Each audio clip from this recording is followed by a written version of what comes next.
trying to stay. Do you want a gaming channel of your own? Well, do I have the tips for you? Since it was created, YouTube has evolved into something that allows people to support themselves, to raise a family, to make a living. Because of the demand for this kind of entertainment and the money you can make with it, there are millions of gaming channels on YouTube.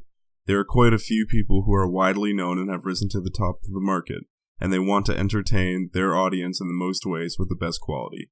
Unfortunately, high standards have been set because the world is used to watching these people with the money to invest in resources for their channel. There's a set minimum of things you might need to start a successful gaming channel, and it is much more complicated than you think. Today, I will inform you of what those things are, and show you how to do just that.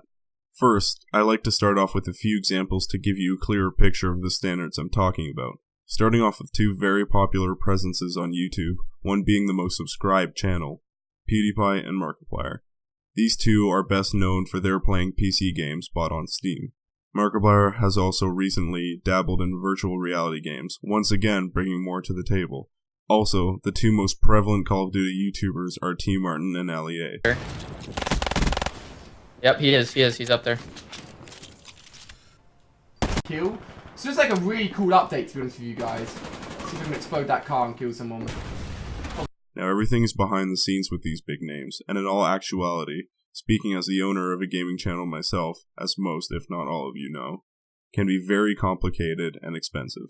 The first thing is an obvious given, is a decent laptop or PC that you can edit and render videos with.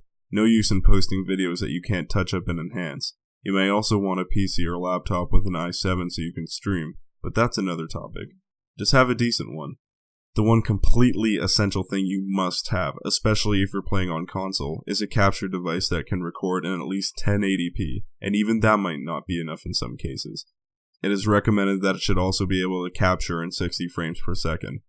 Most games run at 60 frames per second these days, so your videos will look very smooth.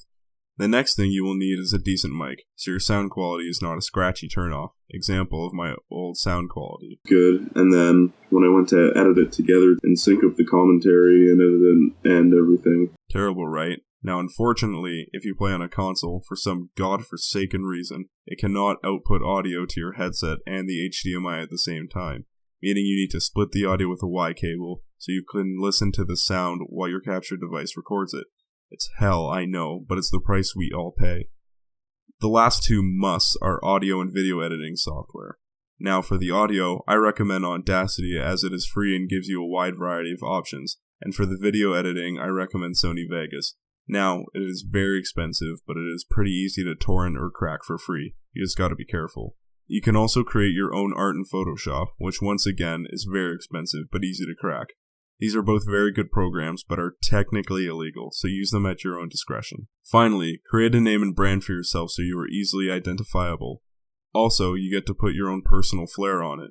Everything I've listed are must-haves. Some other good extra options I recommend to make your life easier are gaming monitors, for more multitasking, a good mouse, and a decent desk.